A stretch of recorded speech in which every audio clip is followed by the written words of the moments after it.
Her name was Lauren Bullis.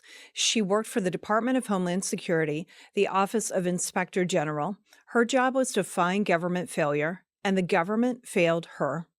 Lauren Bullis was murdered. The man charged with killing her was naturalized as a United States citizen by the Biden administration in 2022.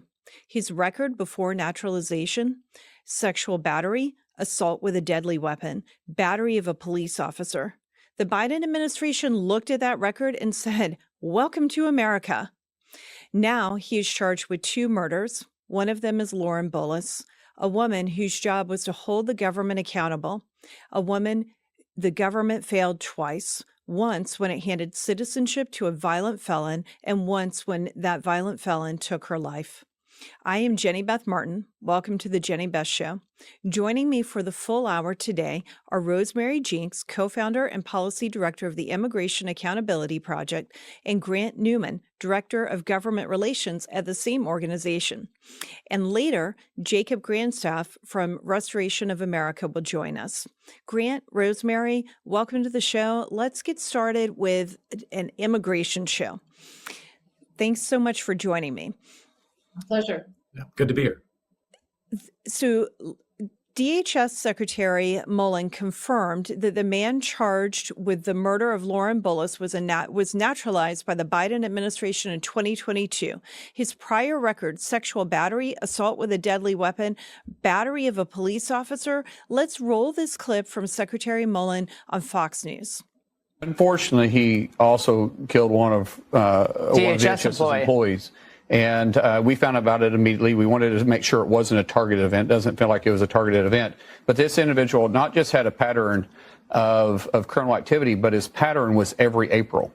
Every April, he had escalated his criminal activity. And the Biden administration knew this. The law enforcement knew this, and they decided not to just deport him, but they allowed him to become a citizen, and then he escalated it to the point he did now. So the question is why April? There must have been something in his life that was triggering April that he was acting out, but there was a direct pattern to it, and it led to the death of 3 innocent individuals when we saw that his crime every April had increased over several years. Lauren Bullis, a public servant, and the government she served handed citizenship to a man now charged with her murder. We have images up on the screen of her.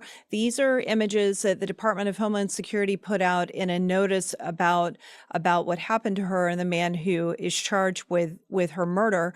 And these show that she was hiking. It seems she was an avid hiker. And I've also seen online that she was an avid runner.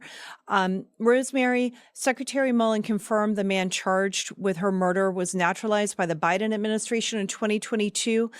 Walk us through how something like this can happen. Well, unfortunately, Jenny Beth, it's far too easy for this kind of thing to happen because the part of the naturalization process, just like the part of any other immigration application process that takes the longest, is the criminal background check. It takes that much time to send fingerprints to the FBI and for the FBI to do their checks and then send them back to USCIS. So if there's a backlog, which there is for naturalization applications, and if an administration is trying to rush through as many applications as possible, which the Biden administration was, the very first thing that gets cut out is waiting for that criminal record check, the background check, to show up.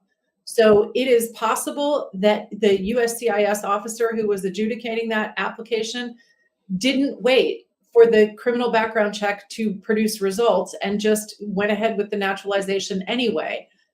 It's hard to believe that if the adjudicating officer knew of this violent criminal past, including aggravated felonies, that the person would have naturalized this guy anyway.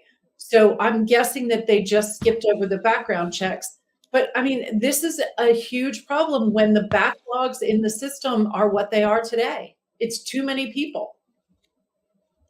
It's way too many people. The number of people that already were in the country illegally before the Biden administration even began was way too high. And then the numbers just, I think they probably doubled or quadrupled under his administration. Can the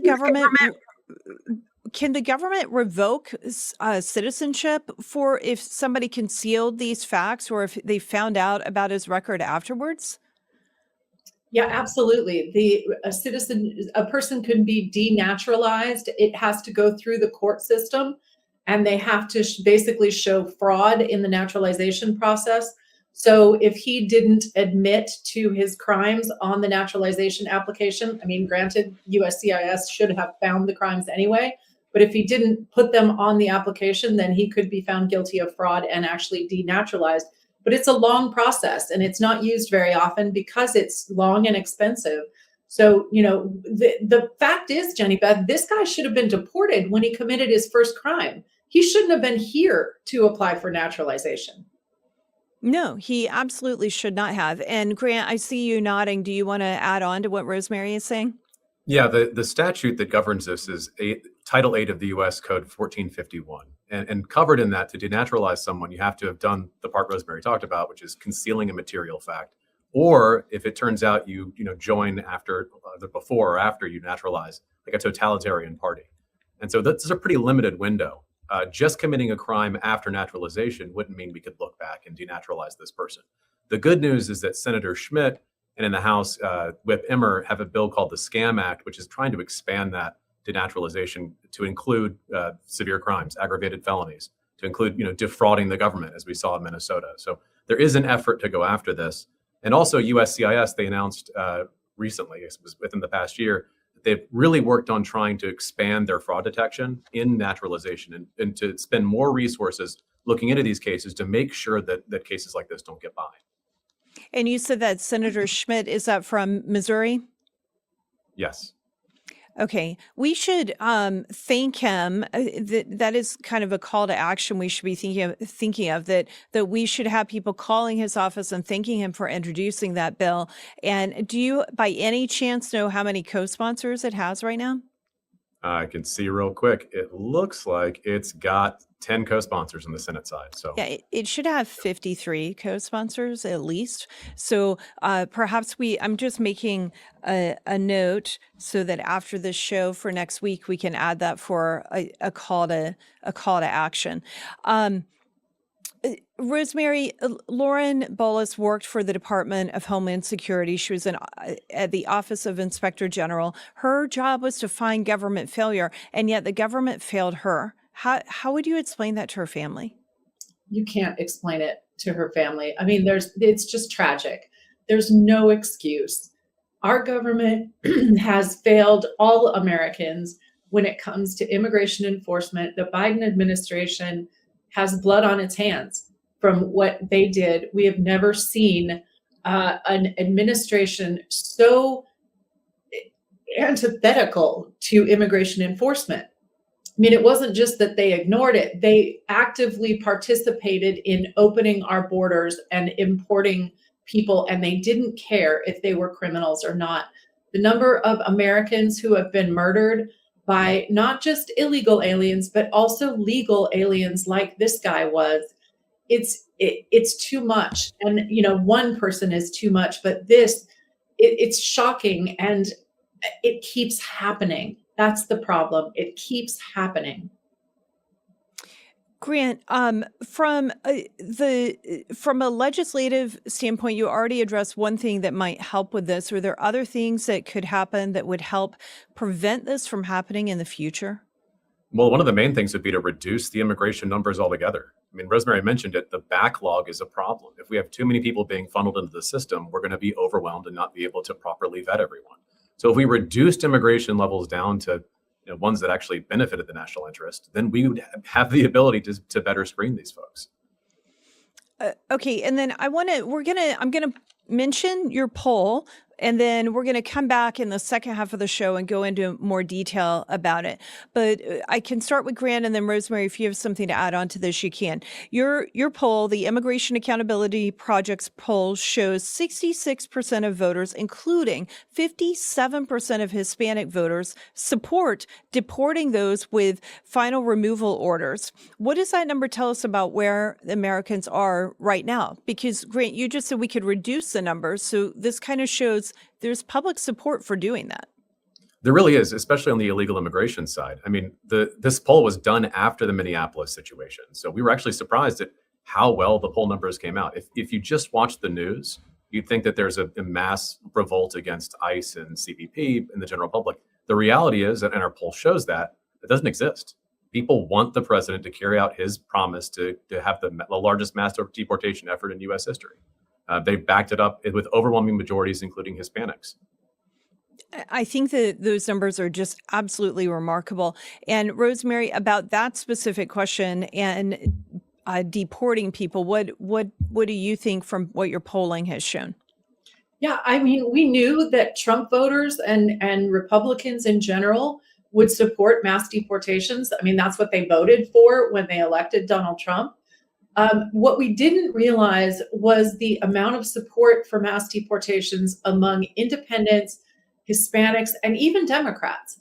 In most of these questions, Democrats didn't hit a majority, but they were very close. They were in like the mid to high 40s. And these are likely voters. So this is not an extreme issue. This is not something that, anybody should be surprised that the American people want this, because they voted for it. This is the coalition that President Trump brought together. These people, we remember what happened for the 4 years of Joe Biden, and we don't want it just stopped. And bless Trump for stopping it and securing the border, but we want it reversed. We can't afford all of these people in our country, and we need to send them home. And every single American who is killed is another reason to send them home. And the reality is, if we do stop, those border numbers are going to go back up. This happens every single time. If the perception is that we're not deporting everybody, people are going to start coming back in. So we have to fulfill the promise and get these people out now. Yeah, that is exactly right. I'm going to come back to what you just said there, Grant, in a couple of minutes, but we need to set up the next segment for me to come back to it. The same party who gave that man who's charged with killing Lauren, I'm just so angry about that. It makes me sick. And it happened in Atlanta, where we're in Metro Atlanta right now. That's where my office is. And Lake and Riley, her elementary school is just a few miles from where our office is. She was a year older than my kids. They went to the same elementary school.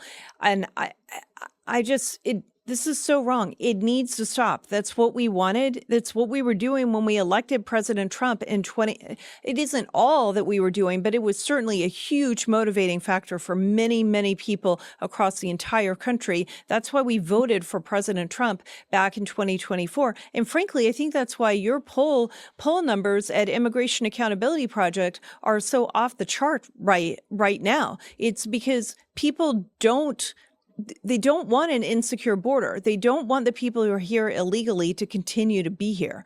And so the same party that gave this man citizenship, that bypassed the rules and allowed a violent felon to become a citizen, they found 20 Republicans to join them to grant amnesty to the people who are here illegally.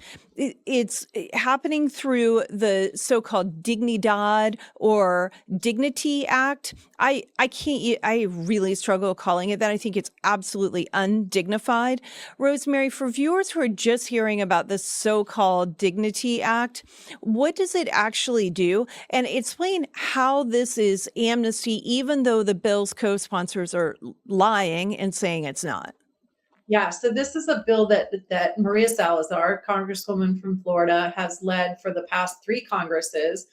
It has multiple amnesties in it, not just one. It gives amnesty with a direct path to citizenship to the so-called dreamers. This is beyond the DACA population. It would be about 2.5 million illegal aliens who came here as minors. They would get amnesty with a direct path to citizenship. Then it also gives amnesty to somewhere around 10 million illegal aliens who came in supposedly before Joe Biden took office. So somehow we're going to have all these illegal aliens prove exactly how long they've been here, and we're only going to give amnesty to the ones who we believe were here before Joe Biden's term in office. Then there's a rolling amnesty for any illegal alien who marries a U.S. citizen or is the child of a U.S. citizen. So, I mean, that's a giant incentive for marriage fraud, but that goes on indefinitely. So into the future, any illegal alien who comes in, finds a U.S. citizen to marry or pays a U.S. citizen to marry will get amnesty. And finally, Jenny Beth, this is an amnesty for every single one of the employers who has been hiring all of these illegal aliens, because none of the information that the aliens put in their application can be used for law enforcement purposes. So even though the illegal alien is going to say, I work for, whoever it is, we can't use that to punish the employer for hiring illegal aliens because of the provisions in this bill. And by the way, they talk about how there's zero tolerance for criminals. They waive unlawful voting. The thing that never happens, they waive it. Okay, so if you're not angry, this is enough to make people angry. We have to understand this is absolutely wrong.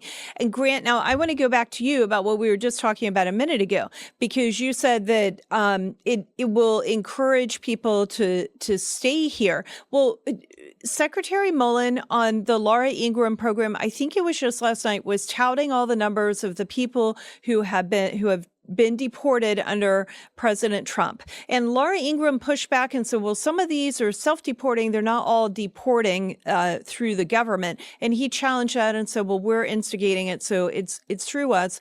But why would anyone self-deport for $1,600 when there's this dangling amnesty now that is being talked about? Why would anyone leave when they might be able to stay here and all of the crimes that they committed related to the border are going to be washed clean? Yeah, I don't know. That's a good question. I don't know. They'd be foolish to leave. In fact, I'd see this as a great incentive for people to actually come in, commit a little bit of fraud just to get the amnesty. I mean, the reality is the second this bill passes, enforcement freezes. A provision in the bill says that everyone who's prima facie eligible, anyone who just appears eligible for it, you can't do any removal proceedings against them. Now, during the DACA amnesty that the Obama administration started up, what that meant is when an ICE officer went into a jail, they asked the person how old they were and when did they come in. And if that person's dates fell within that time frame, ICE had to leave them alone. Now, in addition to that, it freezes ICE's ability to deport people or take action in protected areas. And I want to read this to you because it's so insane. I don't think people believe it. It's in or near protected areas. They can't enforce in or near any school, hospital, medical or mental health facility, a place of worship or religious study, a place where children gather, place providing social services, place providing natural disaster or emergency relief, place where funeral, wedding, or other ceremony occurs, place where a parade or demonstration is ongoing, any courthouse. So the ICE can't even operate in a place where illegal aliens are in the presence of a court. And if they're near a court, they're probably near a jail. So this would actually stop enforcement operations near jails.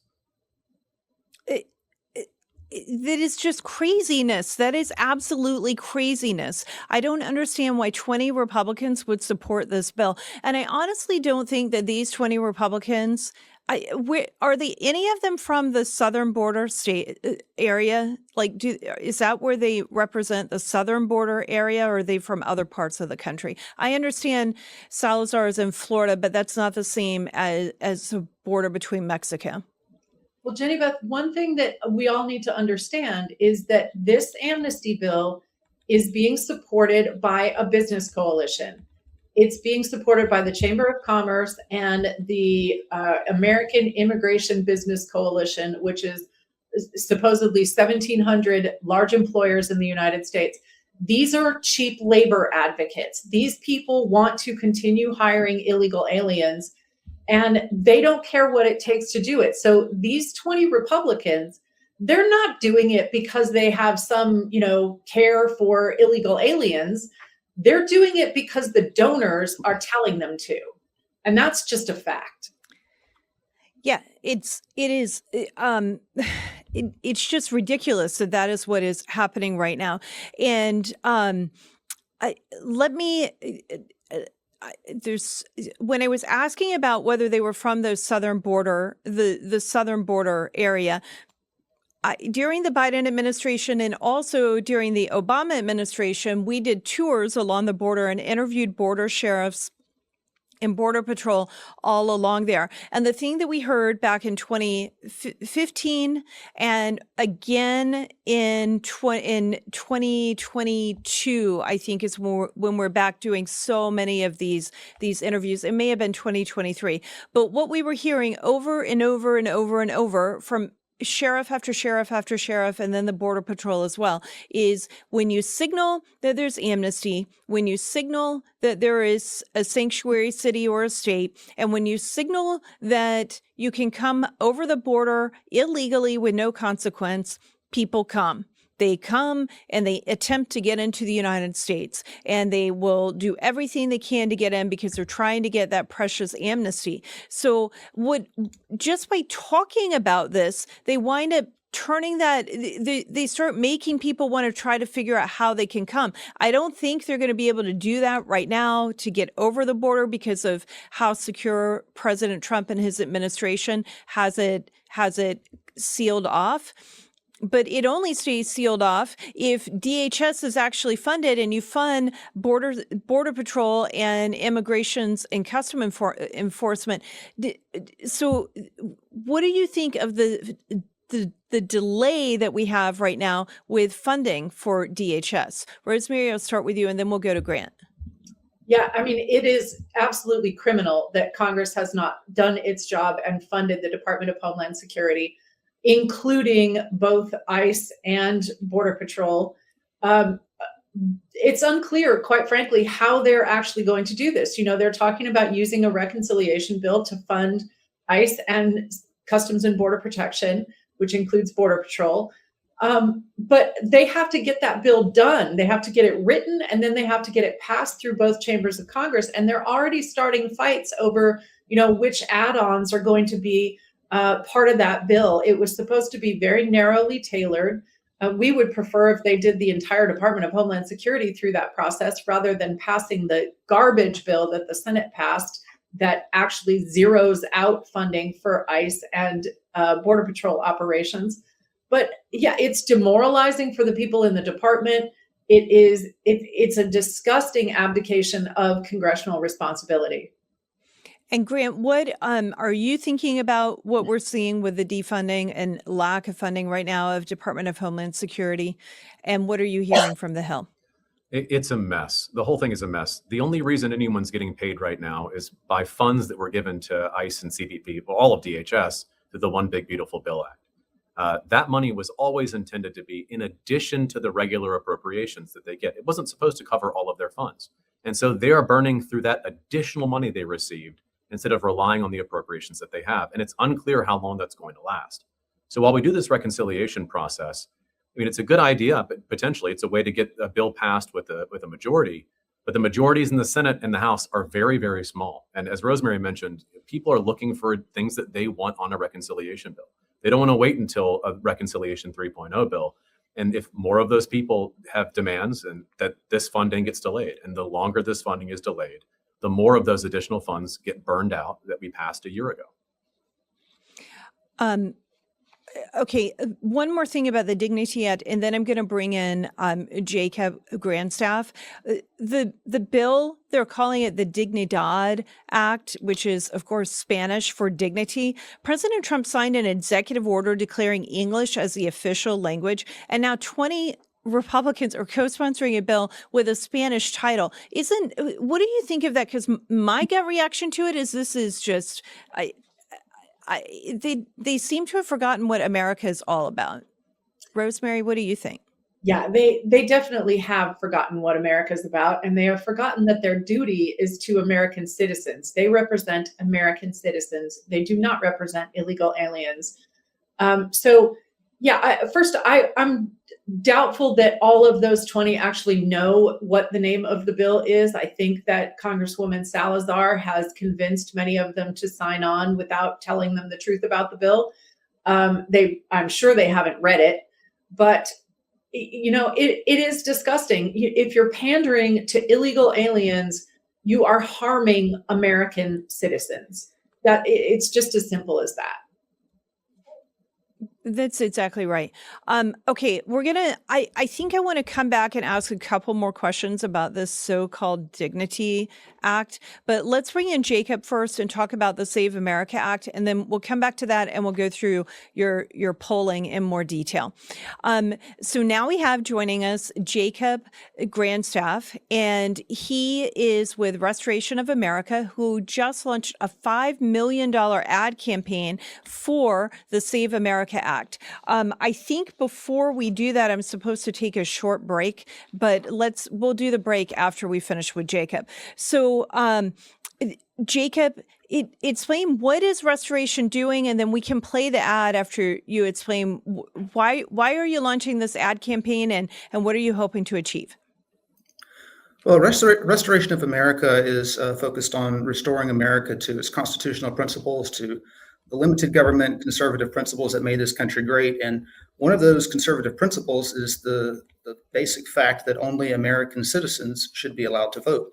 And currently, we don't have the votes to for closure in the Senate, but we do have if we can muster the willpower, we can force a talking filibuster.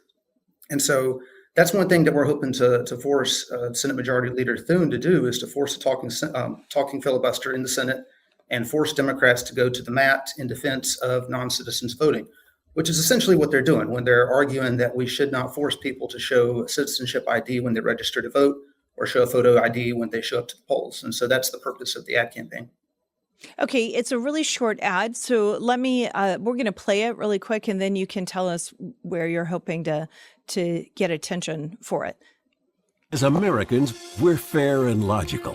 83% of us favor requiring a photo ID to vote. In fact, most of the civilized world requires it, but not us. We need to be able to trust that only eligible Americans are casting ballots. Democrats oppose voter ID for no coherent reason. Republicans favor it but haven't acted. What are they waiting for? Call your United States senators and tell them to pass the Save America Act today. I love that ad. Rosemary and I were on a tour last year about it was the SAVE Act then. Now, of course, it's the Save America Act. And we did a bus tour all around the country, and we've been working on this bill for about 2.5 years now. Jacob, we are so glad that Restoration is doing this ad and helping get the word out to more people around the country. Where are you hoping to play the ad? And you're targeting Democrats, is that correct? We're mostly targeting Senate Republicans, actually. We're playing the ad a lot on Fox News, where the goal of the ad is ultimately to convince Republican voters to pressure their Republican senators to force a vote, not just a vote, but a filibuster on this bill. Because currently we do not have 60 votes in order to pass this bill. Some have considered nuking the filibuster. That's kind of a controversial and a risky option. President Trump has supported that option. But currently, our goal is to convince Republican voters to pressure their Republican senators to do what President Trump suggested, and that is put this bill at the front of the line, ignore everything else until we can force Democrats to the mat and force them through a talking filibuster. Because the reality is, this is one issue where the vast majority of registered Democratic voters do not agree with the vast majority of elected Democrats. If you look at the polls, anywhere between 55 and 75% of registered Democrats believe that you should have to show photo ID at the polls. This is a winning issue across party lines. And as a good example, last year in Wisconsin, the conservative candidate lost by double digits, but photo ID won by double digits in Wisconsin. And so it shows how potent this issue is. It's a winning issue, and it's one that we can definitely take the victory on if we force Democrats to a talking filibuster. And this is something that's not going to play well in November if Democrats are one after another going on record opposing photo ID at the polls, because even Democrats, as I said, they only want American citizens to vote. That's correct. So let me ask Rosemary a question. The Save America Act, of course, we know it passed the House in February, and now it is April 16th. I think it passed on February 11th. Now here we are, April 16th. It's more than 2 months. Rosemary, based on what Jacob was just saying and what you know about what's happening in the Senate, who do you think is responsible for the bill not becoming law yet? Well, I think that the leadership in the Senate needs to try harder. I think they need to put pressure on their members. And, Senator Leader Thune has talked about how they don't have the votes to sustain a talking filibuster. Well, why not? Why is this not important enough to Senate Republicans to sustain a talking filibuster? All that requires is that Republicans stay united to table amendments that are unrelated amendments that are offered by the Democrats. So how many senators are there who are opposed to this? And why have they not, been forced public? Because as far as I know, all of the senators, except maybe two, have said that they support the Save America Act. So let's have them put their money where their mouth is and actually take action to get it done. So related to the Save America Act, the House Administration Committee held a hearing this morning about voter list maintenance. Let's look at this clip from Chairman Steil from this morning. Law, illegal aliens are required to receive voter registration materials when they get a driver's license. That's absolutely nuts. Congress caused this problem, and we need to fix it.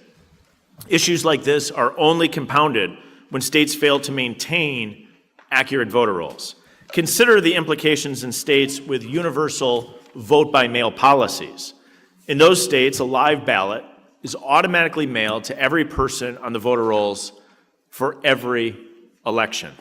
When list maintenance is insufficient, ballots can be sent to people who've moved or to people who are deceased. What's to stop a current resident from, at an address, from mailing back a ballot that's not theirs and sending it in? There are real flaws, and fixing is something we should all be able to get behind. It's common sense reforms. This is exactly why I introduced the Make Elections Great Again Act, the MEGA Act. The MEGA Act updates, clarifies, and strengthens voter list maintenance standards, including a new requirement that states conduct general list maintenance at least every 30 days. This baseline requirement would ensure that every state takes the proper steps to keep their voter lists accurate and up to date. It would be so much easier if they were cleaning it like every 30 days and doing it once a year or once every couple of years. It would just be so much easier to keep it clean in an ongoing basis. So, Jacob, how big of a problem do you think there is with our state voter rolls, and how would the Save America Act help with this? It's a huge problem, and I think this is actually what Democrats are more concerned about as opposed to the photo ID requirement. Because the SAVE Act also requires states to coordinate using the SAVE database, which is a federal database to see if whether a recipient of welfare is eligible or not, whether that recipient is an illegal alien, a legal immigrant, or a citizen. And this is concerning to Democrats because if states are forced to compare their voter rolls with the SAVE database, then it's going to reveal that a lot of non-citizens are on these blue state voter rolls that they're going to have to purge. The inflation of voter rolls is the biggest problem when it comes to election integrity because it makes it much, much easier for people to cheat if you can simply find a way to get ballots to people who are already on a list, whether they're a citizen or not. So I think forcing states to clean their voter rolls on a regular basis and then match their voter rolls with the SAVE database is one of the most important, if not the most important aspect of this bill. And I think that's the main reason why you're seeing Democratic senators buck their voters and go against the will of their voters who actually support photo IDs because they're scared of that aspect of it.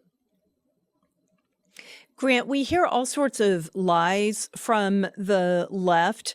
One of the things that we hear is that photo ID requirements could disenfranchise people, up to 21 million people lacking qualifying identification. And then they also say non-citizen voting is already illegal. The SAVE Act solves a problem that doesn't exist. So what do you say about that, Grant? There are a lot of lies. There are a lot. Murder is already illegal, and yet we still have them. If unlawful voting is illegal, then why does the Debunking Act waive unlawful voters? I mean, these people exist. One of the other lies that's being told is that screening people through the SAVE system that exists right now would be exposing all of these people to DHS. Of course, we already use that. States are already required to screen people for benefits, as was noted a second ago, through the SAVE system. It's a mix of, it's the soft bigotry of low expectations, right? That married women will not be able to figure out how to get their name changed, that people won't be able to figure out how to get IDs, and people won't figure out how to sign the form attesting that they're a U.S. citizen and then proving it later. It's all ridiculous. It's all fear mongering to back up this, stand that they've taken to prevent the 80% of people who want this bill passed from getting it done. Grant, with what you are doing in your ad, I said Grant, but I meant to say Jacob. Jacob, with what you were doing with your ad, you said that 83% of Americans support voter ID, and we know the Senate is stalling. What do you want every person today to do? What is the action item that you want people who are watching this show today to take? Contact your senator, whether they're Republican or Democrat, and demand that they take action on the SAVE Act. And this is the reason I say Republican or Democrat is because if the Republicans actually hold a talking filibuster, this is what's going to push the moderate Democrats over the top. You've got 5, 7, maybe 10 Democrats that you could pull over immediately if they heard from their constituents. But as it currently stands, they believe that the Republicans are going to pass on the issue and they're not going to force a talking filibuster, so they don't have to vote for it. They don't have to talk about it. But people do need to contact their senators and demand that they vote for the SAVE Act. Jacob, thank you so much for joining us. Thank you for what you're doing to help with this ad and to get the word out. And as Rosemary, I'm sure, thinks the same thing. We've been working on this bill for so long, and it is so good to see these ads. We appreciate it. And I know that the people who are part of the Save America Act coalition are very thankful for the ads as well. So thank you from all of them. And I appreciate all you're doing to help save our country. Thank you for having me on. Thank you so much. Okay, now we're going to take a short break and then we'll be back to finish discussing the Undignified Act and to go over that polling from the Immigration Accountability Project.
Welcome back to the Jenny Best Show.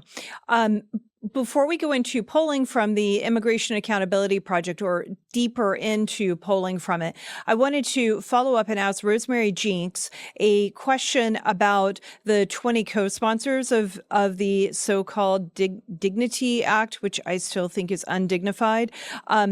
Who of the co-sponsors are most vulnerable in the upcoming election, and who needs to hear most from their constituents? Does it need to be everyone? Are there any that really jump out to you? Well, I will say that Maria Salazar and Mike Lawler are the ones talking most publicly about passing this bill.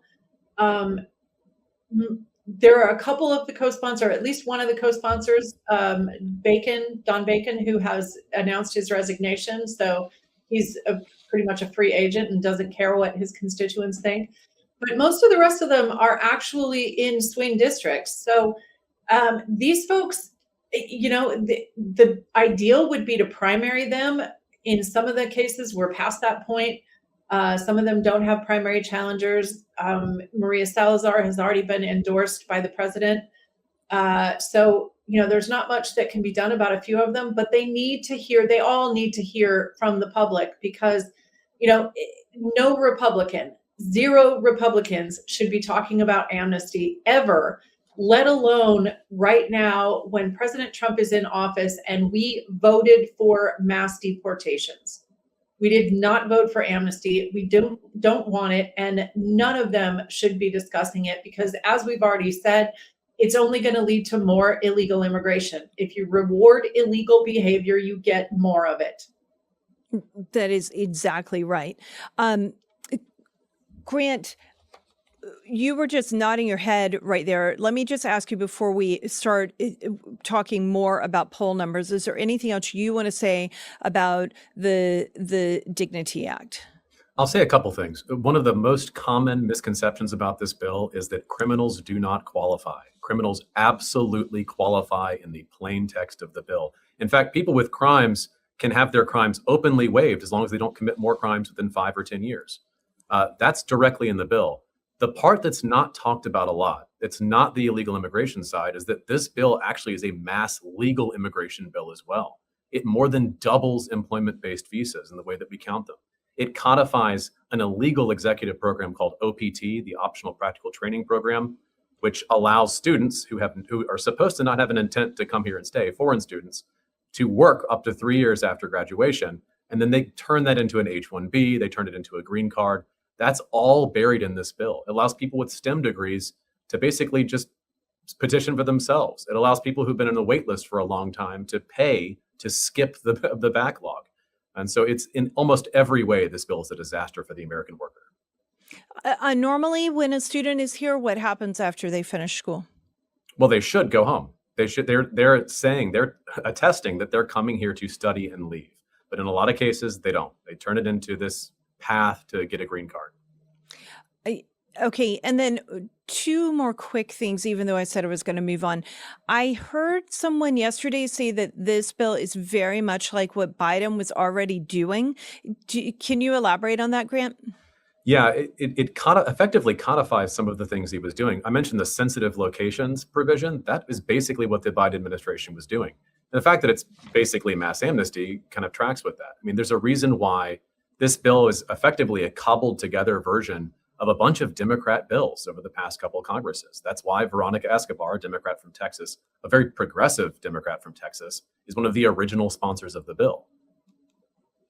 It's just absolutely horrible. And then I think we've got a clip from Mike Lee that I wanted to show. We have all the co-sponsors saying this is an amnesty, even though we all know it is. Let's just show that clip from Mike Lee as we close out this section.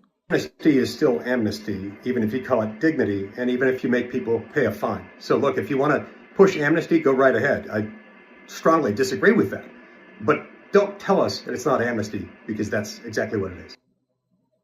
And he's exactly right. And he's been with us working against amnesty since, Rosemary, what was it, 2011 when we were working on that so hard, or was it 2013? 2013. 2013 with a Gang of 8 bill. So he's just so strong on this and has been for well over a decade. Okay, now let's talk about numbers. And I'm going to highlight some of the numbers from the poll that you guys did. But if we don't cover something you think needs to be covered, interject and we'll make sure that we get it covered. But I think polling tells a very different story from what the Washington consultants want Republicans on the Hill and all those business interests that you were just mentioning and the donors who are influencing the so-called Dignity Act, what they want those members on the Hill to believe.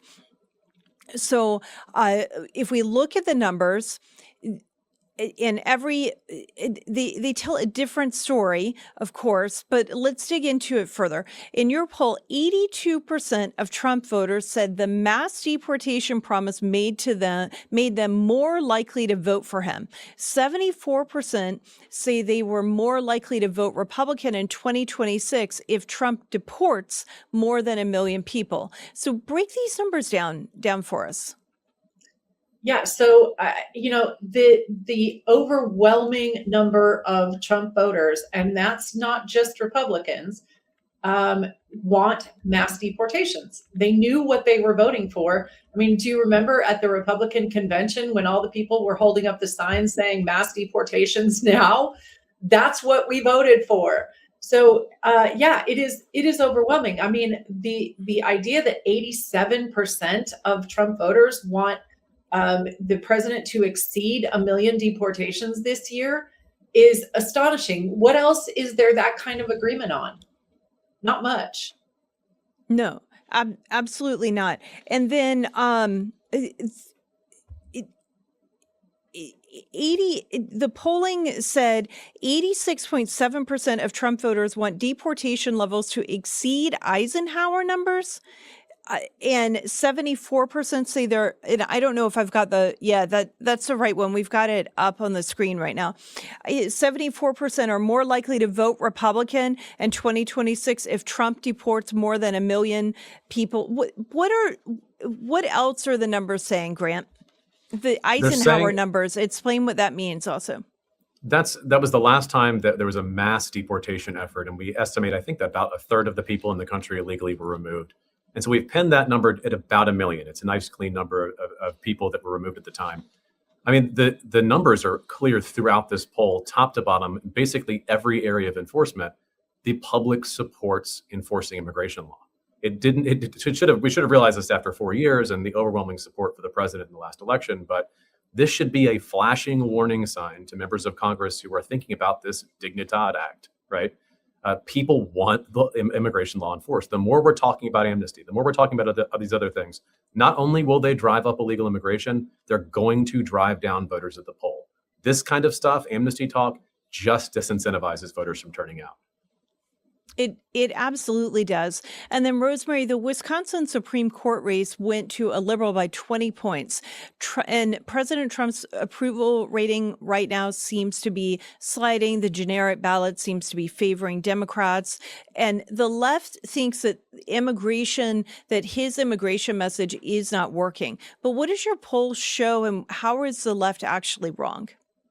Well, I think, first of all, there are some mixed messages coming from the White House right now.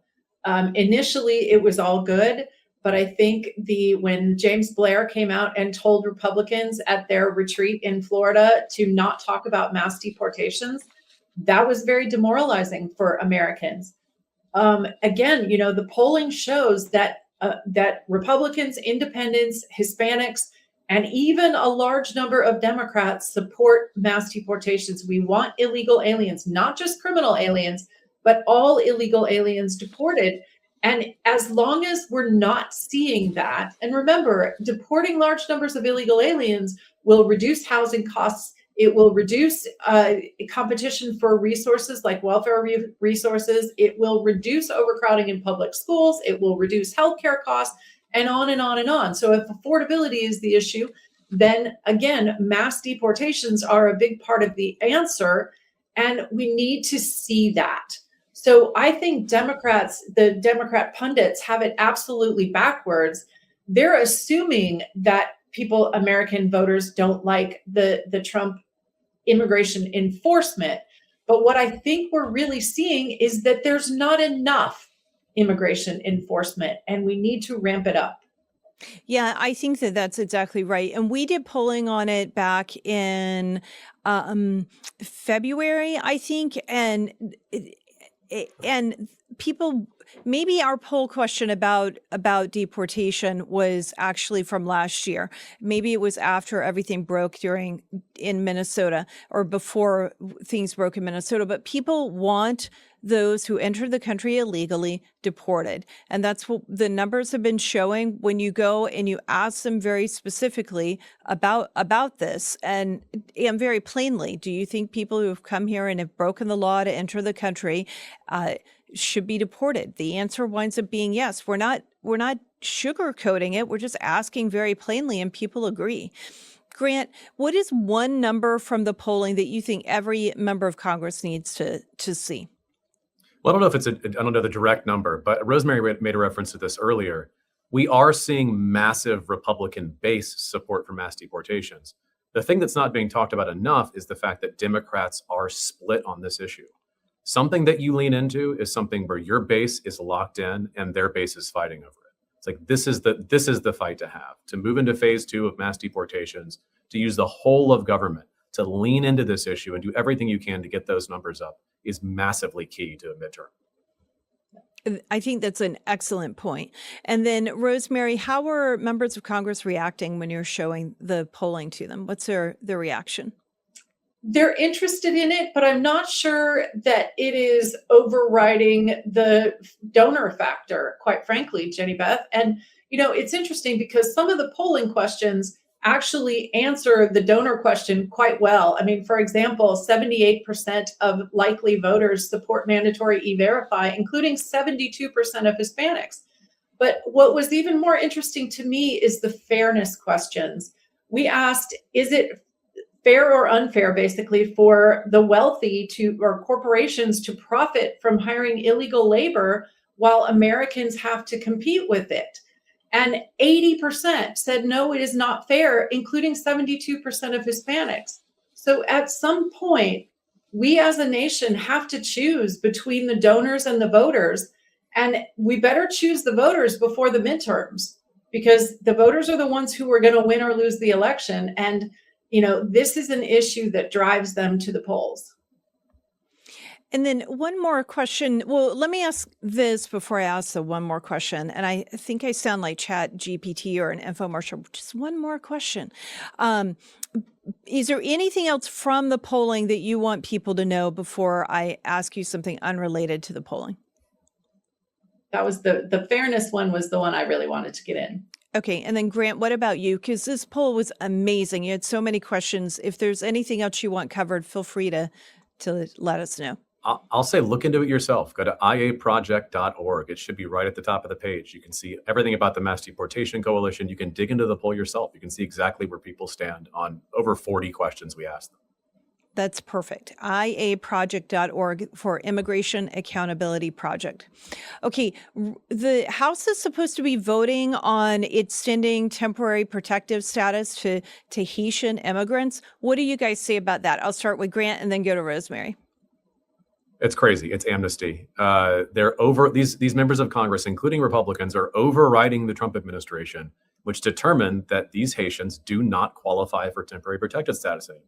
And so they are going out of their way to override Republican leadership, bring this bill to the floor and vote on it. And it's going to probably pass the House. The House Judiciary Committee did a report on this last year and determined 91% of the Haitians with TPS could be effectively called illegal aliens, but based on the way that they came in. So Congress is absolutely voting for amnesty right now on the House floor.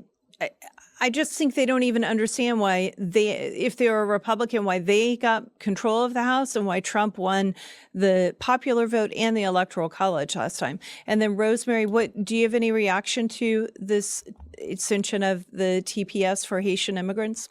Yeah, I mean, I would say, first of all, this is the result of 4 Republicans in the House. 4 Republicans and all the Democrats signed the discharge petition to bring this bill to the floor. And it's 4 of the same Republicans that are co-sponsors of the Dignity Act, including Maria Salazar and Mike Lawler. So that's the first thing. But the second thing is be ready, because this is the prelude to another attempt to do this for Venezuelans and probably others. As soon as President Trump ends temporary protected status, and by the way, the temporary in temporary protected status should actually be used the same way we use that word normally in the English language. But I think they keep planning to, take bite by bite at overturning what the Trump administration is doing, even though they're doing exactly what we voted for them to do. That is exactly right what you're saying. And we just have to, I think the most important lesson that we can all take from this is that we have got to make sure that we keep picking up the phone and keep calling Congress. If you've got a Republican or a Democrat congressman, it doesn't matter. And if you've got Republican or Democrat senators, we have to just stay on them, because as soon as we turn away and go back to trying to live our lives and think that everything will be okay, it won't be. They just go and try pulling things like amnesty, and a little bit of amnesty here with the Haitian immigrant situation you just explained, a little bit more over there for the Salazar Undignified Act. And before you know it, all these people who came into the country under both the Obama and the Biden administrations illegally wind up being citizens of the United States. If they came here legally and they followed all the rules to get here, that's one thing. That's what we don't have an issue with when people are following the rules to get here. But when they come here illegally, that is a huge problem. And we need to just be making sure we're picking up the phone and continuing to call Congress. And then let me ask you guys, do you have any closing call to action for everyone? Call the Senate on the Save America Act, call the House to, well, it's too late now to oppose the Haitian thing. I think that is probably passing as we're speaking. But fund DHS, call both of them to say fund DHS, including ICE and Border Patrol. That's critical. I'd also say message your senators, make sure that this TPS thing is dead. It's not something that comes to the Senate floor. The Senate needs to be hearing from you. Absolutely. Well, Rosemary and Grant, thank you so much for joining me. Thanks for the polling that you've done that is very enlightening, and all of the work that you are doing to ensure we have immigration accountability. Thank you, Jenny Beth. Okay, and before we go, I noticed that Northern Lights Tonight was trending on social media last night. And I have to tell you, that made me smile because Scott Pressler and I are headed to Fairbanks and Anchorage, Alaska on May 2nd and 3rd. And I genuinely hope I get to see the Northern Lights while I'm there. But we're going because the work continues. Scott and I will be in Alaska advancing the Save America Act, building the coalition, making the case, and continuing to put pressure on the Senate to pass the Save America Act. But before we go to Alaska, we're also going to be in Phoenix and Tucson next weekend on April 25th and 26th. The same exact mission, just a different state. If you are in Alaska or Arizona, I hope to see you soon. We'll have more details on our social media channels about both of those locations and the events very soon. So I hope that I will be able to see you there. Now, let's go to two calls to action for you, because remember, we have to make sure that we're turning all of the love we have for the country and all the anger we get when Congress and certain members of Congress don't do exactly what we want into action so we can make a difference. Call your United States senators today. Tell them to pass the Save America Act and to fully fund DHS. The Capitol Switchboard phone number is 202-224-3121. Again, that's 202-224-3121. Write it down, make the call, put that phone number in your contact list because we'll continue to tell you to use it. And then the second, so you need to call there twice to talk to each of your senators, then call a third time, talk to your member of Congress, especially if you've got a member of Congress who is a co-sponsor of the so-called Dignidad Act, the Undignified Act, and tell them no amnesty, that you know this bill will grant amnesty and you absolutely do not want it. Again, the Capitol Switchboard phone number is 202-224-3121. Ask for your congressman by name. Tell them that you will remember how they vote and that you do not want amnesty. And a special thanks once again to Rosemary Jenks and Grant Newman for joining us for this hour. I am Jenny Beth Martin with the Jenny Beth Show, and I'll see you tomorrow. If you enjoyed today's conversation, go ahead and hit like and subscribe. It really helps us reach more people who care about liberty and the Constitution. You can find this and other episodes at jennybethshow.com, as well as Facebook, YouTube, Rumble, Instagram, X, and your favorite podcast platform. The Jenny Beth Show is hosted by Jenny Beth Martin. The Jenny Beth Show is a production of Tea Party Patriots Action. For more information, visit teapartypatriots.org.